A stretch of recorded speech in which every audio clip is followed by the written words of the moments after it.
Hey, how's it going? It's Tim Brown, and this is the Plumbing and HVAC Hustle podcast. And today I have the pleasure of having on Crystal Williams and Emily Fleniken of Lemon Seed Marketing. Yes, we're so excited. And thank you guys for being on, by the way. Yeah. Sure. Thank you for spending the time. Yeah, very happy to be here. Thank you. So we're talking about the color of money, how bold branding skyrockets HVAC success. And you know ChatGPT helped me with that title. Absolutely. Well, Way of to utilize course. AI, doing things right. Yeah. So I want to give you guys a second, though, to give me a couple minute background of just like how you got into this. Sure. So I'll start and then I'll let Emily tell her side. But so my family still owns a heating and air conditioning and plumbing company in rural East Texas. If you can't tell by our accents, mine's a little stronger than Emily's. But so my grandfather retired from the Navy, started the company. I decided that I was not going to be what I did when I became a grown person. I had worked there enough as a kid. So I decided I was going to go get my degree in marketing, went and worked for someone else. My brother calls me in 2014 and says, I'm getting ready to buy another company. And I need help with our marketing, our strategy, our employee engagement, community engagement, all of those things. And so I was like, this sounds like a good opportunity, right, to work for family. And so that's what I did. And when I went back to my family's company, Emily and I were serving on some nonprofit boards together. We were working together she was doing all the design work for McWilliams, which is my brother's company. And we just kind of, and so in a roundabout ways, we just kind of decided that we would open up a marketing company. I will say this because then I'm going to give it to her.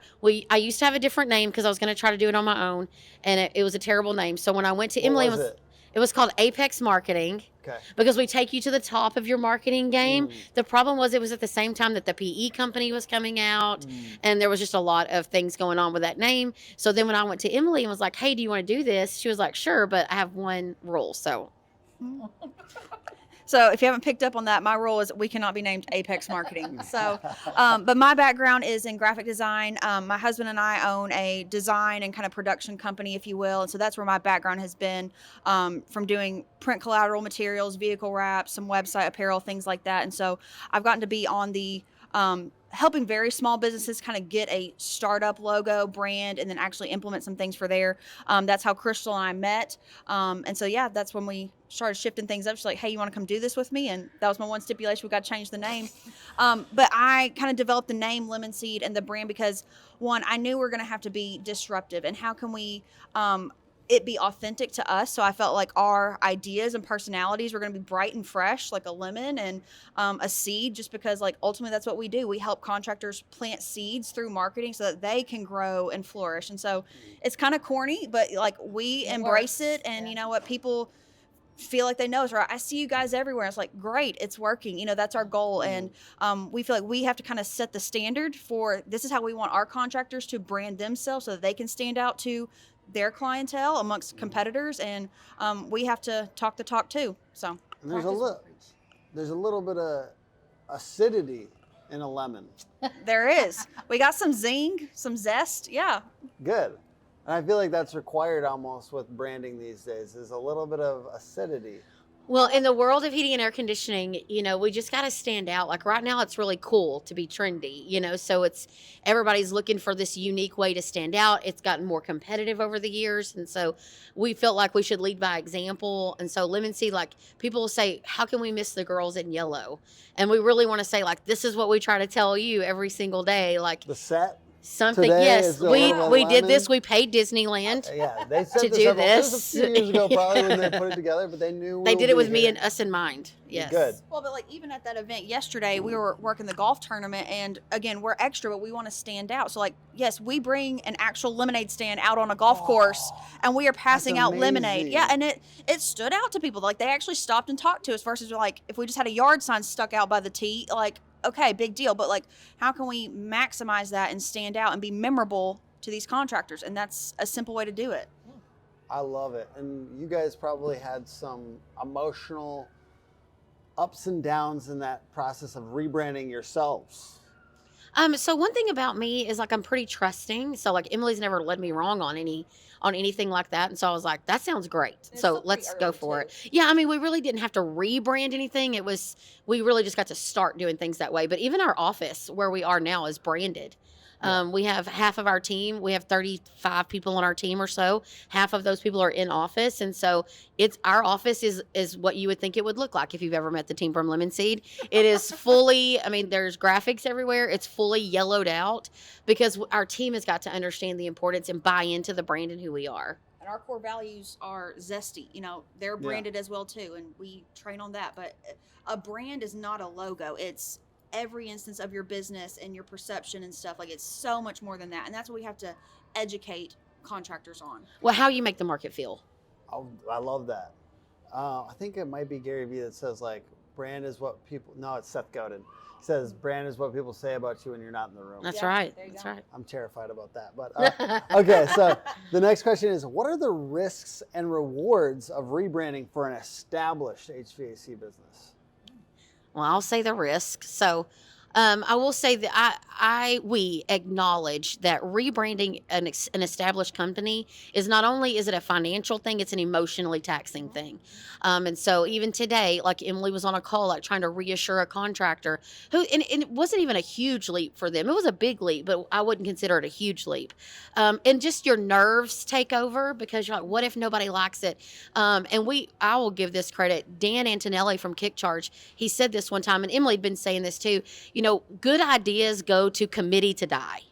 So committees will kill things. And so what happens is people just reach out to, they care too much about what too many people think, and it will paralyze you. So then you'll have paralysis by analysis, and you just can't get past it. So really, if you want to be disruptive and things like that, you've got to just go for it. Like, do it big. But we do understand the financial implications. So, you're running 20 trucks or 20 vans, and now you've got to rebrand the vans. You got to get new signage on your building, new uniforms, a new website. Like, all of those things sound very scary. I do think that Lemon Seed does a good job of walking the client through, like, this is step by step what we're going to do, and not being so overwhelmed with that. And so I think that is the risky side, though, like getting your team to buy in, getting yourself to buy in, having the cash flow to be able to do some of the things that you need to do.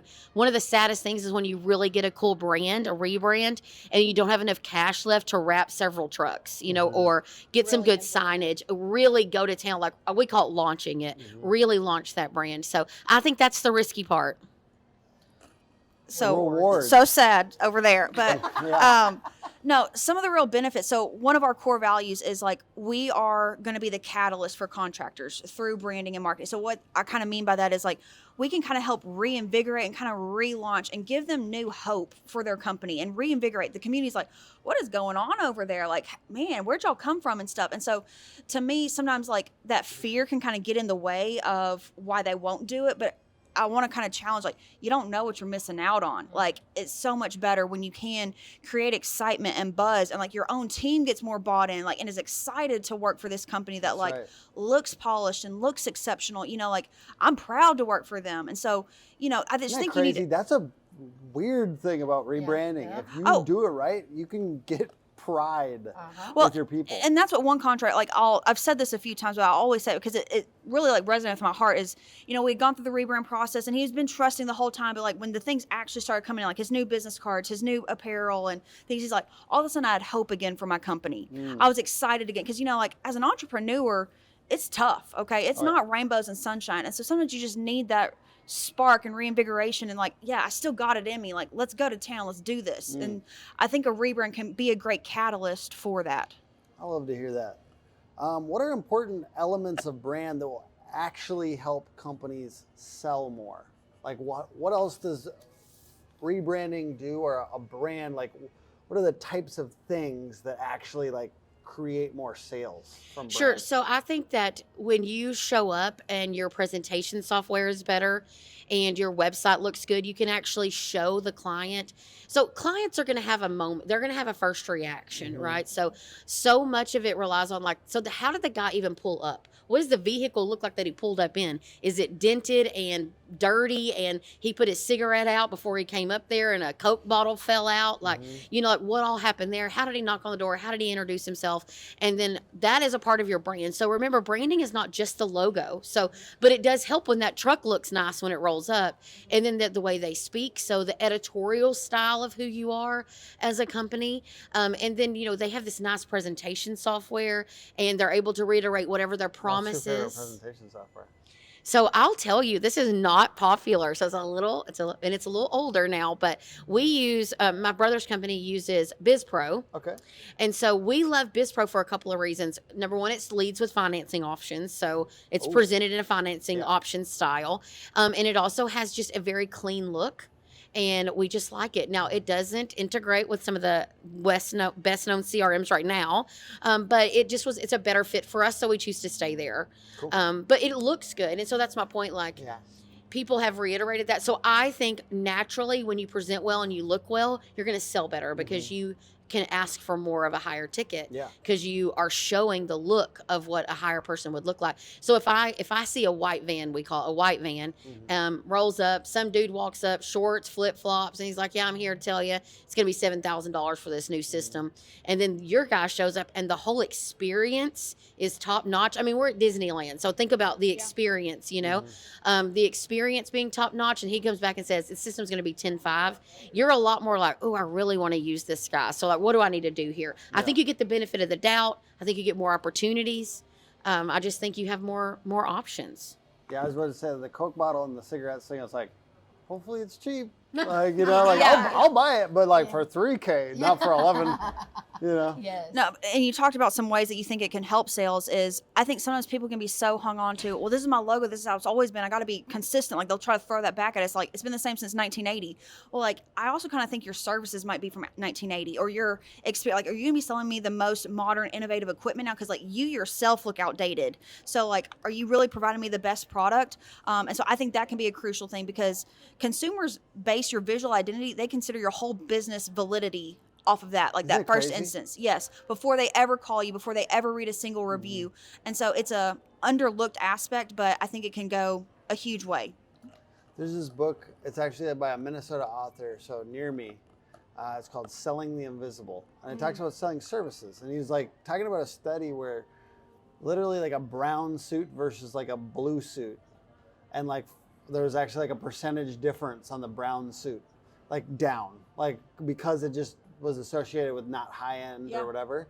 And he talks, Selling the Invisible is talking about so much of what we do as a service provider, as a marketing service provider, but also as an HVAC or plumbing person. Like we're not seeing everything. As a homeowner, we're not seeing everything you're doing. You could do all the stuff so much better than your competitor, but if we're not seeing every component of what you're doing, then we can only judge you by these things that we're talking about, by the truck, by the website, by the uniform, by the professionalism. Or the only thing they're going to judge you by is your price. And like no one here is racing to be the bottom of the barrel, Yeah, exactly. Okay, my next question is, actually, let's take a little intermission for some other questions that I like to do on a regular basis. The first one is called There's Money in the Phones by Power Selling Pros. And the question is, what's a phone system or something that you'd recommend that could get more, that would help contractors get more from their phone answering? Okay. That would help them get more from their, like an answering service? Yeah, or basically like whatever they're doing on the phones, any phone tips. Yeah, so number one, CSRs are the most underpaid position in your company because they are basically inside sales, or they should be treated as inside sales. And so, a lot of times we're like, oh, this girl will work, let's put her on there. I'm like, dude, that is your first line of defense.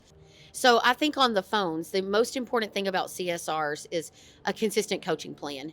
And the reason that I really say that the most is because it's not that people don't coach their CSRs. Like they'll be like, oh, here's this, or I saw this, but a consistent and intentional plan on teaching them to recognize empathy and just like get the call booked, right? I paid for the phone to ring. Now get my call booked.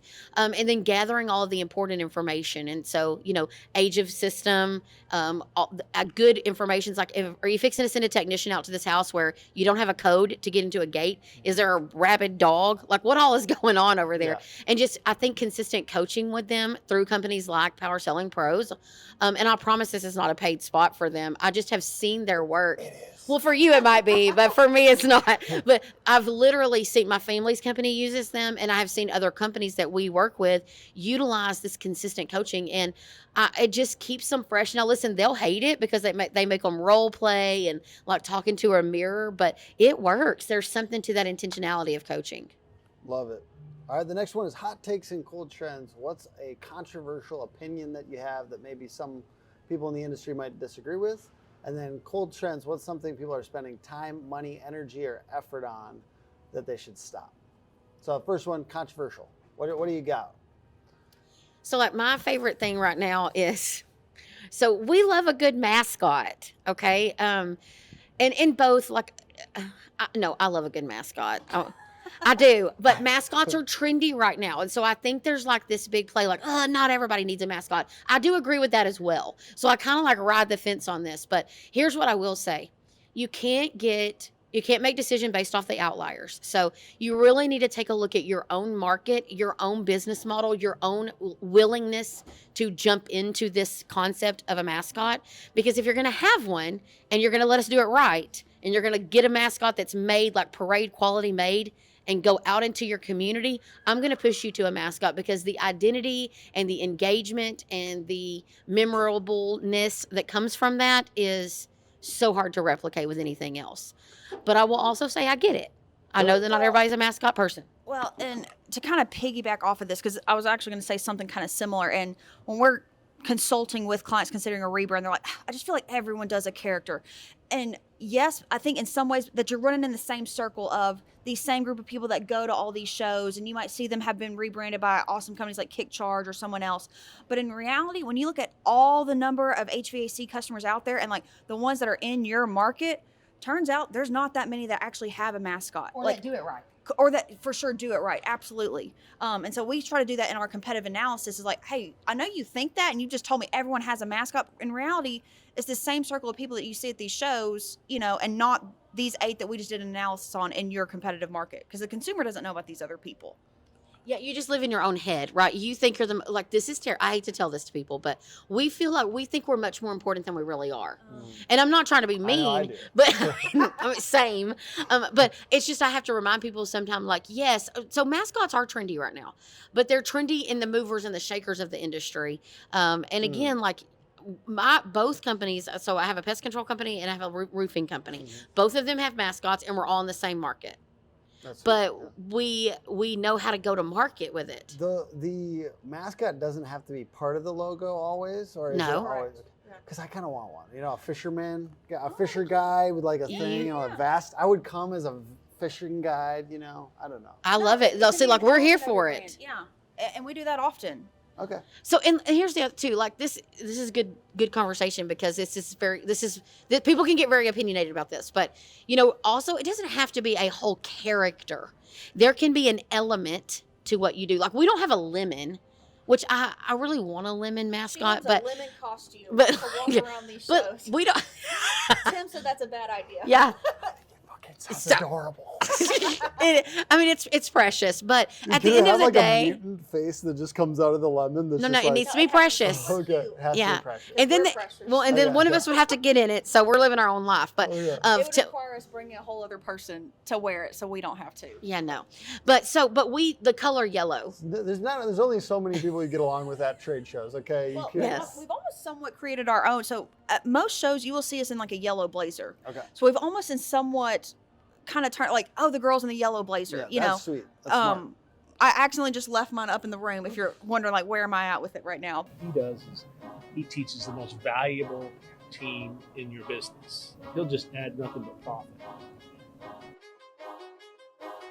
There's so much money left in the call center. So much money. If you're not at a 90% booking rate, showing empathy on the phone, smiling on the phone, making sure they're having a better day after they got off the phone with you, then you need to call Power Selling Pros and see Brigham.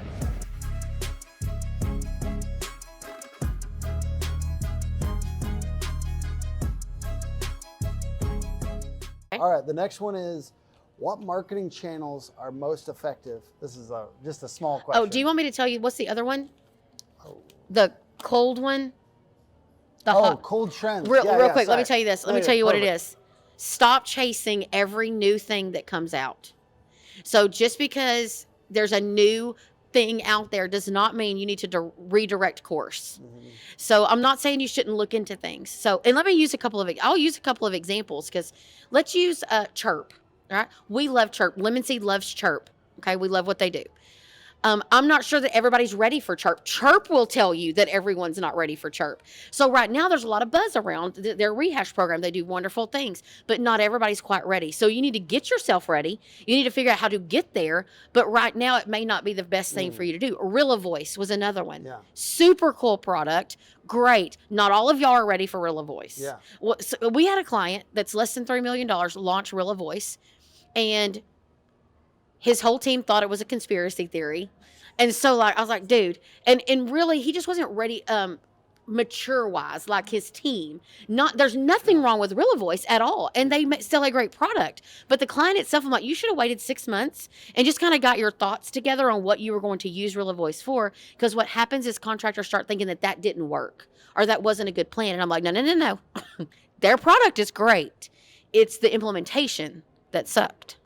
Absolutely. It's also the mindset people go into with these things sometimes, like this is going to solve it. The silver bullet syndrome. Oh. And they get confused because none of this stuff is like that. No. There's no marketing tool, no sales tool that's going to be a silver bullet. And like just going into it with that mindset is it's just all part of your ecosystem that eventually, like we're building something up, but we're not going to solve all say the all the problems. time, like, do you want a whole cake or do you just want the flour? Mm-hmm. Right. So it takes all these ingredients to make a whole cake. And so it's the same thing with marketing and growing your company. It takes lots of things pumping all together to really make that work. What are some of your favorite marketing channels for the HVAC industry? What are some of the things that you really recommend if you're at least doing these 3 marketing channels? So I'll tell you, so I always start with digital. Okay. I always start with digital. What within digital? What are your favorites? So I start, Backing away up. So normally there's some things that I call, like, we got to have our fundamentals in place. One of those is, does your website convert? Does it look clean? So, and contractors, y'all get way down in the weeds about what it looks like. And really, I don't flip and care. Picture on the website, like We didn't having turn a it team on. picture because someone left. We can't get the website. Yeah, up. we ain't launched it because Sue is still on there, and Sue's not our CSR anymore. Well, Sue right now is taking way more from you than she did when she was working there, okay, by you not launching that.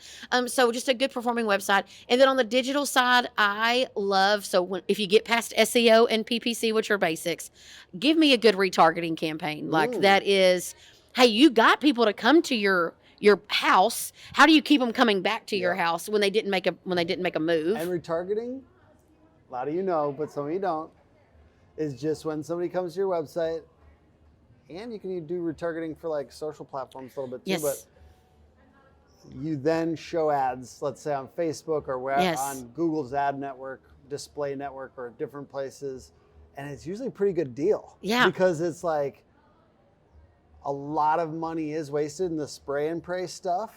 So like this is like people that have been to your website. It just feels like at least we're hitting those people again. Yeah, so like here's a little pro tip. So if you're about to launch a system giveaway, so you want to give away a system to a veteran or nominate, whatever. So you send everybody using your social channels, you send them to your website to a landing page, and then you retarget that landing page onto social media. So everyone that then went and said, hey, this is who I want to nominate, these people need a new system, you start feeding them ads, or people can nominate themselves. You feed them ads on their social network.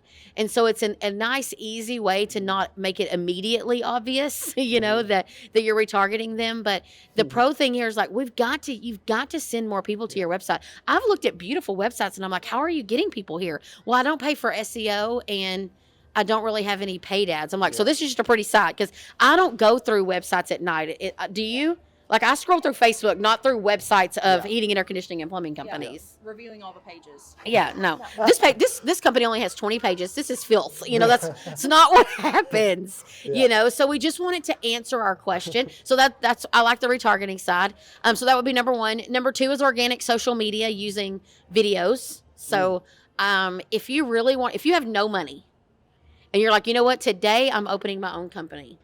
And you just literally, as somebody said earlier, like tied your tennis shoes and went to work making content, showing people what you do, talking about what you do, and you posted very consistently and very on brand, you will grow your business organically enough to get you some cash flow.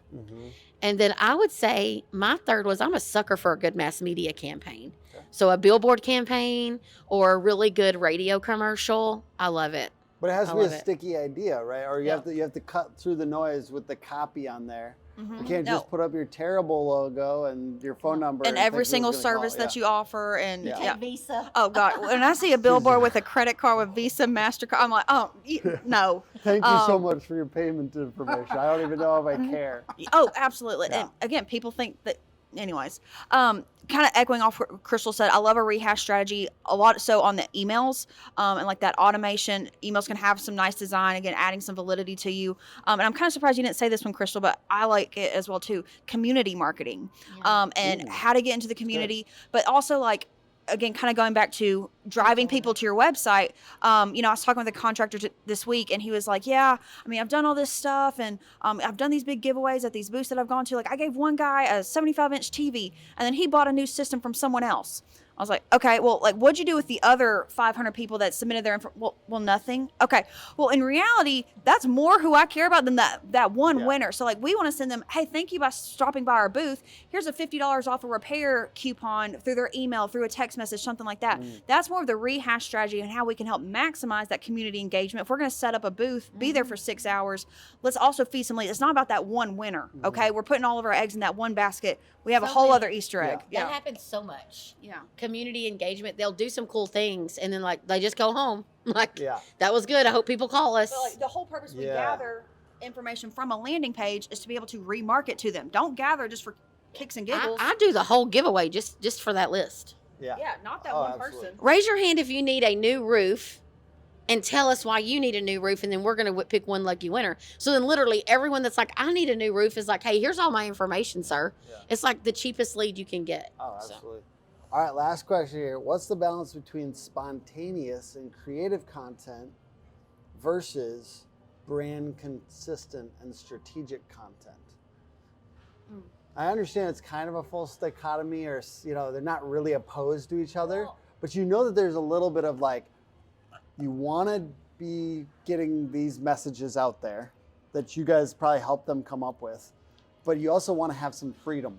Well, and I think you earn the right to be a little bit more spontaneous, a little bit more creative once you've established that solid foundation of the brand. You can't jump right to, because people are still don't know who you are. What is this? It's inconsistent. So I've given an analogy of kind of like a Jenga tower. You've got to build that solid foundation that's solid, and you can play around with the things up at the top. And if those don't work, it falls out, that's fine. But you still got your solid foundation. You can't start messing around with things at the bottom, because then it'll all come tumbling over. So I think you earn the right to be a little bit more spontaneous and creative after you've done the hard work, building that brand, making sure that people know who you are. Then you can get a little bit more fun. I like that. Yeah, so I think it's all about consistency. So what Lemon Seed can do, so like I don't live in the town that you live in, right? I live in rural East Texas. Nobody lives where I live, okay? But my brother and Emily. So what Lemon Seed likes is you got to have this consistent things. Like this is what we're going to do every single month. So we're not going to jack with our SEO, right? Our SEO strategy, our paid ad strategy, our website strategy, direct mail, things like that. But then every quarter, I always like to say, how are we going to like spice it up some? So we're going to do some community events. Maybe we're going to run a little blitz on Facebook ads. What are we going to do to allow that spontaneity to come through, the creativity to come through? And you have to play off the now. So I can't plan what the weather's going to be like on St. Patrick's Day back in October of 2023. So you got to have some flexibility in there. But if you have those foundational pieces really strong, then the little fun pieces are just icing on the cake. They're not the whole cake. So many people are like, oh my gosh, that's totally redirect course. You know what I really want to tell contractors? Sit down and be still. Be still. because their problem is we're like jumping around like little jumping beans. That's half of them, and the other half just make a decision. Quit asking your team. You ask them that with the cold leads. What needs to be a cold lead is asking everybody's opinion and getting I got to get my team buy-in. No, that you just need to make a decision and get them to follow you. Yeah, like who runs this mother? Like the last time I checked, you signed their paycheck. So, and if you sell it to them though, like if you go and say, guys, we are so excited to tell you about our new mascot and how we're going to go to market and how we're going to make you guys, we're going to make more money so you guys can make more money. And this is how we're going to do it. Introducing Shaggy the dog. They're going to be like, yes, you know, instead we're like, it's going to make me more money. I don't care. Yeah. But instead they're like, do y'all like this dog? I mean, we don't really know. Well, of course they're going to be like, who wants a dog? Yeah. But if it's literally, Emily, one time I heard her say, do not pitch this to your team. I will fly to you and pitch this to your team. Because we were like, y'all are going to be terrible at this. Like, y'all couldn't decide what to wear to work today. Much less can y'all decide that what mascot to go with or what to name them. I mean, we get caught up on the craziest things. So, yeah. And it's belief. And it's like, since you've been through this before and you've seen it make people more money, if they they stick with it and are consistent with it, you have that belief. They might not always have it, right? Like, and it's hard to transfer that and help them understand this is why this is going to make you money. And some of my favorite testimonials as contractors have been like, yes, it was an investment. It was a lot up front and I was trusting it, but like now I couldn't have imagined not doing it. Like all that it brought me, that investment and all this money now. He's like, I could have never imagined this. And heaven forbid if I never did it, you know. So what's the call to action? How can people work with you guys? Sure. So we work with anybody in the home service industry. They can visit us online at lemonseedmarketing.com or email us at hello@lemonseedmarketing.com. Let them know that you just want to talk to us. That's all free. You do an hour consultation most of the time with me or Morgan, another girl on our team, and we talk through things. If you know up front, you're like, I really want to rebrand, sometimes we can kick Emily on the call. But friends and family talk free. So we just try to figure out what you need and if we're going to be a good fit. And then we kind of walk you through like what it looks like to work with Lemon Seed. We are designed to be your marketing guides, your coaches, brand experts, idea generators. You know, a lot of people say, I just don't know what to do and I don't know how to track it. And that's what Lemon Seed's here for. Love to hear it. And I will say the guide thing, like wish we got to do that a little bit more. We're like a nuts and bolts get shit done agency. We just get the work done and we have our 3 things that we do. But sometimes I wish I got to be that more strategic arm for them, but we're not. Yeah. So it's great to know folks like you that can do that. And yeah, so we kind of come sit right in the middle. You're a great example. We come right in the middle and we would say, hey, so we need to tell Hook that you're about to rebrand or you got a new mascot or you want to move into this other market. Like we need to share these ideas and we'll even say, hey, right now we're getting not a lot of ROI. What's going on, you think, with this PPC? And we collaborate together instead of just being like, y'all, everything's not working. Like what's, you know, we really try to mediate and say it behooves us to work together than it does trying to jump ship. Because it is not great, I think, sometimes with contractors jumping from a new agency to a new agency. Oh, absolutely not. Well, what is the common denominator there? It's you, sir. It's you that's the problem. Like, it's not all 5 of these companies here. And it's hard to get 5 bad ones, unless you're just trying to spend like $1,000 a month, and then you might get 5 bad ones in a row. Well, that's why they have 5 bad ones most of the time. Yeah. Well, anyways, thank you guys for being on. What's the .com one more time? Lemonseedmarketing.com. Awesome. And the podcast is put on by hookagency.com, Hook Agency all over social. And thank you guys for watching. Please like, comment, subscribe, all the things. See you guys later.